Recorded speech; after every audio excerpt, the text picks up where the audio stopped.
사도신경으로 함께 신앙 고백 드립니다. 나는 전능하신 아버지 하나님 천지의 창조주를 믿습니다. 나는 그의 유일하신 아들 우리 주 예수 그리스도를 믿습니다. 그는 성령으로 잉태되어 동정녀 마리아에게서 나시고 빌라도에게 고난을 받아 십자가에 못 박혀 죽으시고 장사된 지 사흘 만에 죽은 자 가운데서 다시 살아나셨으며 하늘에 오르시어 전능하신 아버지 하나님 우편에 앉아 계시다가 거기로부터 살아있는 자와 죽은 자를 심판하러 오십니다. 나는 성령을 믿으며 거룩한 공교회와 성도의 교제와 죄를 용서받는 것과 몸의 부활과 영생을 믿습니다. 아멘. 찬송가 246장 찬송 드리겠습니다. 나가라 땅 귀한 성에 들어가려고 내 무거운 짐 벗어버렸네. 죄 중에 다시 방황할 일 전혀 없으니 저 생명 시내가에 살겠네. 길이 살겠네. 나 길이 살겠네. 저 생명 시내가에 살겠네. 길이 살겠네. 나 길이 살겠네. 저 생명 시내가에 살겠네. 그 불과 구름 기둥으로 인도하시니 나 가는 길이 형통하겠네. 그 요단강을 내가 지금 건넌 후에는 저 생명 시내가에 살겠네. 길이 살겠네. 나 길이 살겠네. 저 생명 시내가에 살겠네. 길이 살겠네. 나 길이 살겠네. 저 생명 시내가에 살겠네. 내 주린 영원 만나로서 먹여주시니 그 양식 내게 생명 되겠네. 이후로 생명 양식 주와 함께 먹으며 저 생명 시내가에 살겠네. 길이 살겠네. 나 길이 살겠네. 저 생명 시내가에 살겠네. 길이 살겠네.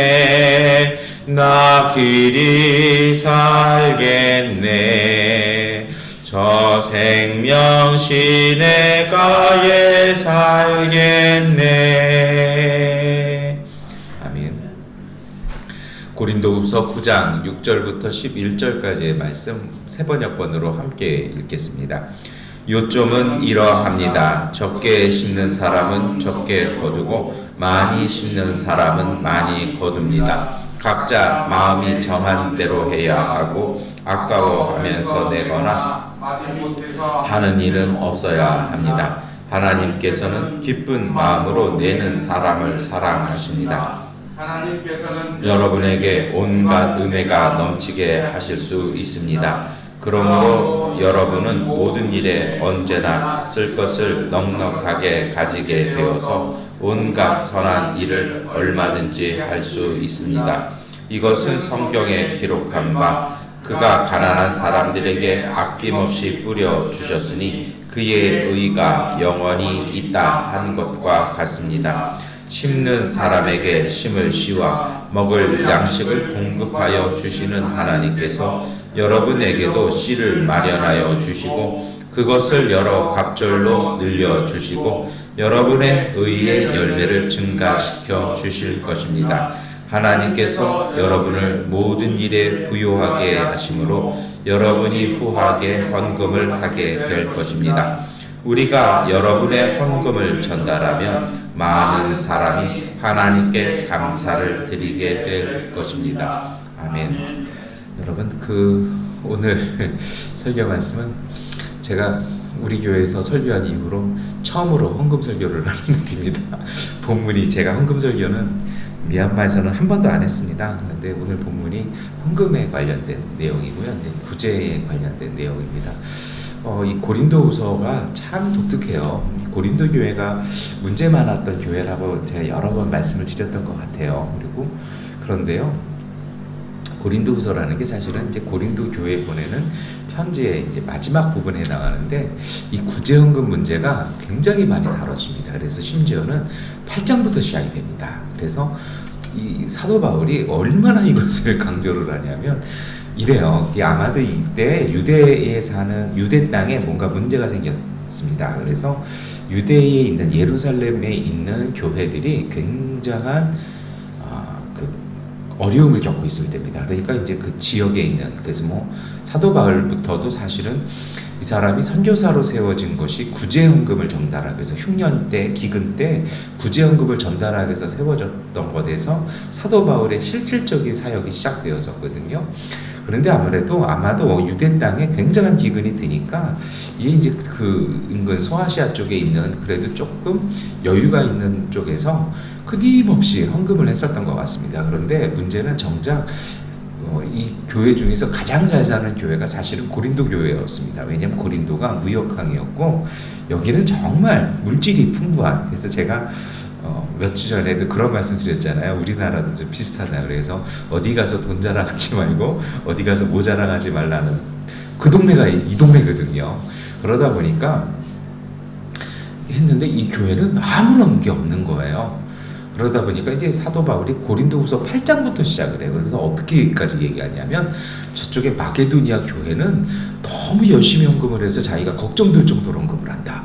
근데 왜 그러냐면요, 이 마케도니아가 우리가 알렉산더 대왕에서 잘 알잖아요. 근데 이 마케도니아는 정말 못 사는 동네였습니다. 그래서 양치기들의 동네였다라고 그랬거든요. 그래서 마케도니아의 왕은 양치기들의 대장 이렇게 해서 아주 비하해서 불렀던 동네였습니다.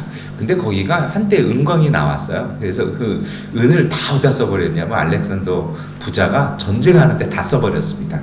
그러니까 다시 도로 가난한 지역으로 전락했거든요. 근데 거기 있는 교회는 정말 마음을 다해서 헌금하고 이렇게 구제하고 이렇게 하는 거죠. 그러니까 사도 바울이 고린도후서 8장을 읽어보면 너무 이렇게 그 형편에 지나칠 정도로 해서 헌금을 했다라는 겁니다. 그러면서 8장부터 쭉 해오는 얘기가, 아니 그런 데는 그렇게 열심히 헌금을 하는데 왜 당신들은 꿈쩍도 안 하냐는 겁니다. 그래서 심지어는 내가 그래서 사람까지 이렇게 2번 보냈는데도 이게 안 하냐라는 식으로 막 하면서 이제 이렇게 얘기하면서 디도로 편에 하면서 다시 또 이렇게 촉구하는 내용이 이렇게 나오죠. 근데 이게 왜 그러냐면요, 이렇습니다. 초대교회에서부터 시작해서 지금 현대 교회까지도 마찬가지인데요. 구제가 사실은 굉장히 중요한 것 중에 하나가 이것을 사실은 좀 한국교회에서 안타까운 것은 이 구절을요, 헌금하는 데에 이렇게 많이 해서 심은 대로 거둔다. 제가 속한 교단에서 그런 설교도 많이 하시는데요. 근데 초점은 그게 아니었어요. 초점은 그게 뭐냐면 구제였습니다. 그러니까 구제라는 건 뭐냐면 단순히 불쌍한 사람을 돕는 정도를 떠나서 이때의 상황은 굶어 죽게 생긴 사람들을 돕는 것이었습니다. 그리고 뭐였냐면 이 식량도 없고 흉년이 드니까 자유인이었던 사람이 이런 재난을 맞으면은 팔 게 자기 몸밖에 없잖아요. 그럼 노예로 전락하게 되는 거거든요. 그러니까 그런 사람들을 막아주자는 것이었죠. 그래서 그 초점은 뭐냐면 사람의 삶을 지켜주는 것이었습니다. 근데 왜 마게도니아 교회는 그렇게 했을까요? 저는 그 고린도후서 8장 사실은 9장 갖고 묵상하다가 8장이 더 사실은 마음에 더 많이 닿는데요. 마케도니아 교회는 제가 말씀드렸던 것처럼 가난한 척박한 동네입니다. 이 양떼밖에 뭐 할 게 없어요. 한때는 거기가 유명했던 곳이었죠. 한때는 번성했던 곳이었습니다. 그런데 그 이후에 알렉산더 이후에 몰락을 했고 로마 시대에 와서는요, 이 로마하고 가장 치열하게 전쟁을 벌였던 게 마케도니아였습니다. 그래서 정말 이 그리스의 판도를 놓고 전쟁을 하다가 완전히 대패를 해버립니다. 그리고서는 이제 몰락하면서 역사에서 잊혀져가는, 이게 지금까지 잊혀져 있잖아요. 근데 거기는요, 자신들이 그 전쟁도 겪어봤고 가난도 겪어봤고 몰락을 겪어봤기 때문에 그게 더 마음에 와닿는 것입니다. 여러분, 그래요. 가난한 사람은요, 가난한 사람의 마음을 알아요.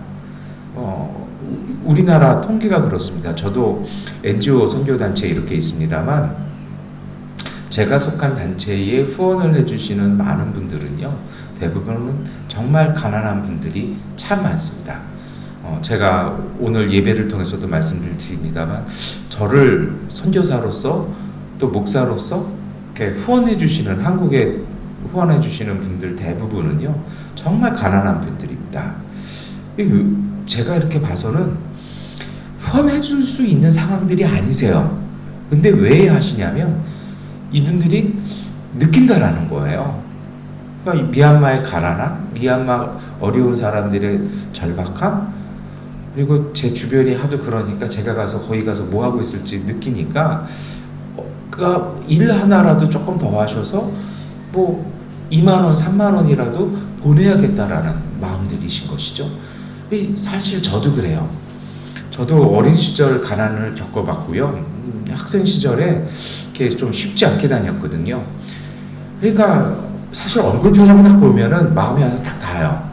뭔가 마음에 그늘진 게 이렇게 얼굴에 보이고 이러면요, 상황은 그럴 상황은 아니지만 그 사람이 느껴지는 마음이 닿아요. 그거는 제가 뭐 영성이 좋아서도 아니고요, 착해서도 그런 게 아니고요, 그거는 제가 겪어보니까 저 시점에서는 어떤 마음이 들겠구나, 저 시점에서는 정말 도와달라는 말이 여기까지 나오겠구나, 그리고 저 도와달라는 이야기가 그냥 나오는 말은 아니겠구나라는 게요, 마음에 와서 닿는 거죠. 이게 진실함이 있는 것입니다. 여러분, 그런 마음에서 마게도니아 교회는 정말 사도 바울이 걱정할 정도로 도왔다라는 것입니다. 그런데 이 고린도 교회는 꿈쩍을 안 해요. 그 이유는 너무 풍족하니까 모르는 겁니다. 그런데 이게 왜 문제가 되냐면, 신앙에서요, 신앙생활에 우리 신앙의 핵심이 무엇이었습니까? 묻잖아요. 어떻게 해야 내가 구원을 받겠습니까? 그러니까 예수님께서 단도직입적으로 얘기하지 않으셨습니까? 네 성경에 뭐라 돼 있느냐? 하나님을 사랑하라 되어 있습니다. 그리고 또 뭐라고, 그 얘기를 안 하는 거죠. 그러니까 예수님이 아주 집요하게 물어보시고, 그리고 또 뭐라고 되어 있냐? 또 있잖아. 왜 그건 말 안 해? 말하기 불편한 거거든요. 싫은 거거든요. 그러자 마지못해서 한 얘기가 있었습니다. 내 이웃을 내 몸처럼 사랑하라고 하셨습니다. 그러면 너 가서 그거 하면 되지 않냐? 왜 안 하고 와서 지금 와서 나한테 묻니? 그 대화였거든요. 그러니까 이 말씀 뭐냐면요, 내 이웃이 힘들어하고 가난한 거 몸으로 느껴야 된다는 거예요. 그걸 느끼는 것이 신앙이고, 그것을 느끼는 것이 은혜고, 그것을 느껴서 정말 작은 거지만 실천하는 것이, 그게 바로 오늘 우리의 믿음이고 은혜라는 것입니다. 그런데 이 고린도 교회가 꼼짝을 안 해요. 그게 눈에 안 들어와요. 다른 이웃의 고통, 누군가의 배고픔, 굶주림, 그게 안 오는 것이라는 겁니다. 그러자 사도 바울이요, 작심하고 편지 쓰는 것입니다. 그리고 주님의 말씀을 전하기 시작합니다. 근데 여기에는요, 이것이 그래서 우리가 신앙생활 하면서요, 정말 중요한 것이 있습니다. 우리가 돕는 것에, 저도 그래요. 선교지에 있으면서 또 목회자로 있으면서 목사로 있으면서 제가 매일같이 하는 기도 중에 하나가 있습니다. 이 돕는 것, 후원받는 것에 익숙하지 말고요, 도와주는 것에 익숙해지고 후원하는 것에 익숙해져야겠다라는 경각심입니다. 그렇게 무엇인가를 도우려고 하고 함께 하려고 하는 그 모습, 그게 우리의 열정이 되어야 한다는 것이죠. 그게 바로 살아있는 신앙입니다. 그래서 사도 바울이 이야기를 하기 시작합니다. 요점이 이렇다는 겁니다. 적게 심는 사람이 적게 거두고 많이 심는 사람이 많이 거둔다고 얘기합니다. 이것을 조금 잘못 강단에서 인용하면 헌금 강조 설교가 되는데요. 그것이 아니라 주님의 주시는 그 축복이 따로 있다는 것입니다. 그 이 말씀을 읽으면 그럼 우리는 무조건 구제헌금을 많이 해야 되고 이렇게 한국교회에서 그런 얘기 나오잖아요. 10의 1조 10의 2조 이렇게 성경에도 없는 얘기들 막 나오거든요. 근데 6절은 읽는데 왜 7절을 안 읽는지 모르겠어요. 우리 7절 말씀 함께 읽겠습니다. 각자 마음이 정한 대로 해야 하고 아까워하면서 내거나 마지 못해서 하는 일은 없어야 합니다. 하나님께서는 기쁜 마음으로 내는 사람을 사랑하십니다. 아멘.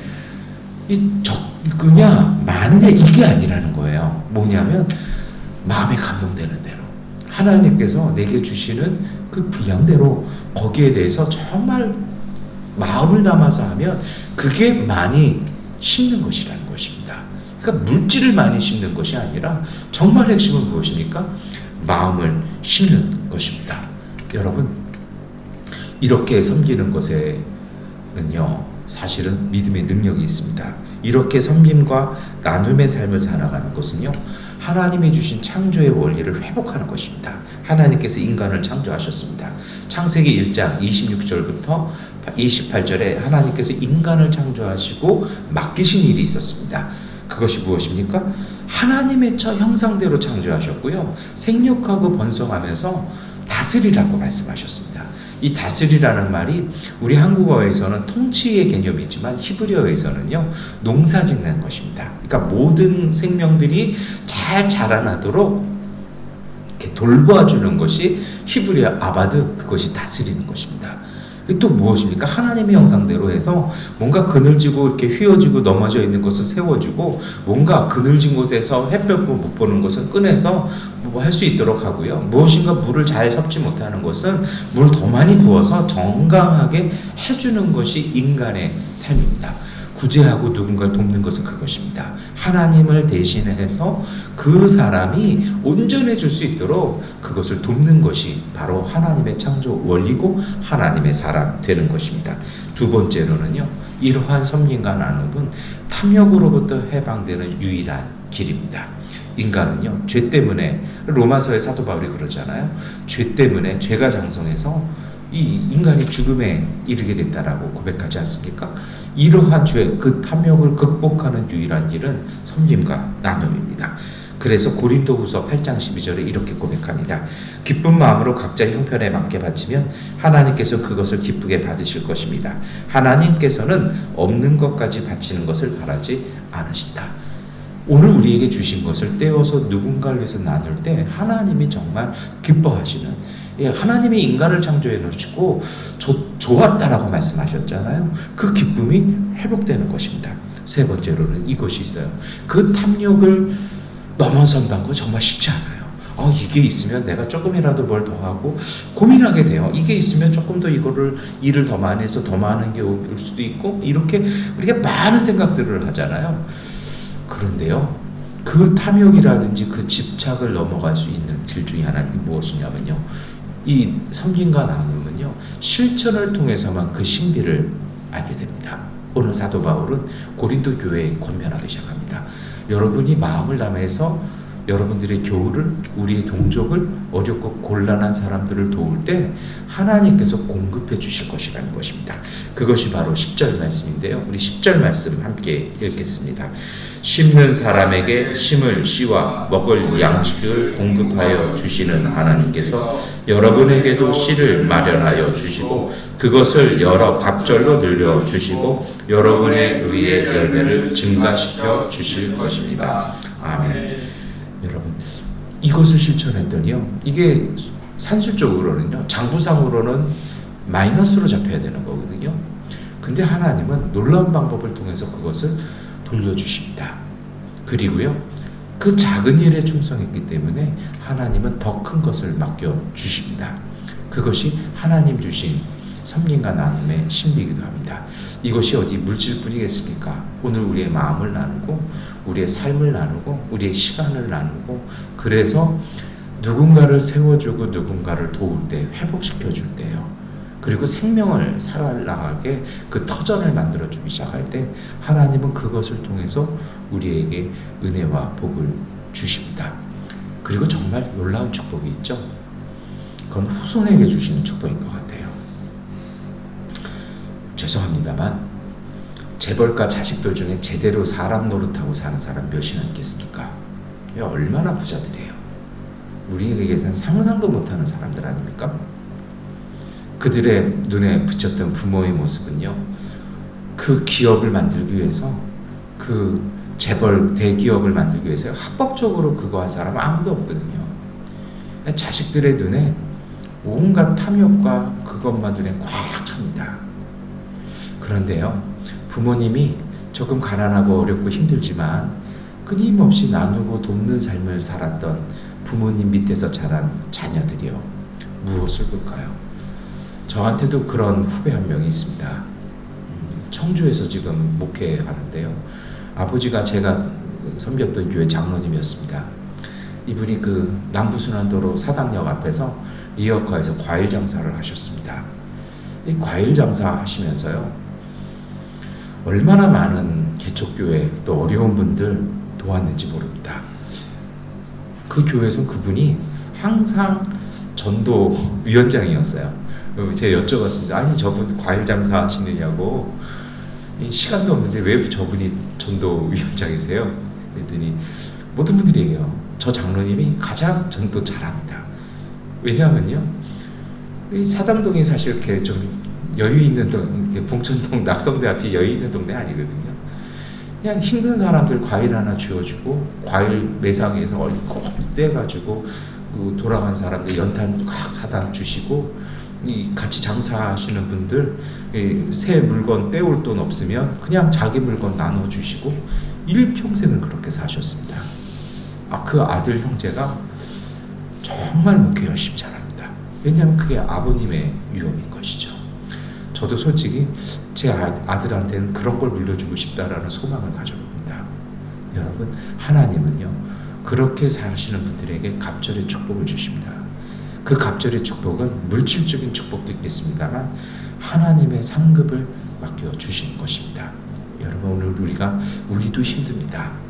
그러나 인색한 고린도 교회가 아니라 마케도니아 교회 성도들의 삶이 오늘 우리의 삶이 되어서 우리가 하나님 앞에서 은혜 있는, 그리고 우리의 가정들, 우리의 자녀들 속에, 또 우리가 살아가는 모든 것 속에 우리의 믿음 때문에 모든 이들이 행복해지는 곳, 그러한 은혜를 체험하고 그리고 주님의 축복 아래 사는 믿음의 일상 되시기를 축원합니다. 기도하겠습니다.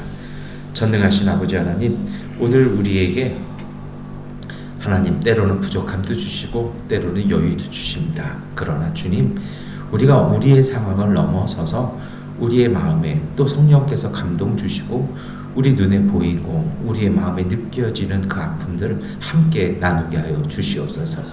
아픔을 나눌 때 반으로 줄어들게 하시고 그 아픔을 함께 나눌 때 하나님의 은총이 우리 모두에게 임하여서 우리 모두를 회복하게 하여 주시고 살리시는 하나님의 놀라운 신비를 체험하며 살게 하여 주시옵소서. 마음을 심게 하여 주시고 하나님, 정말 사랑을 나누게 하여 주셔서 사랑의 풍성한 열매가 우리 가운데 가득 맺혀지는 하나님 나라 일상 살게 하여 주옵소서.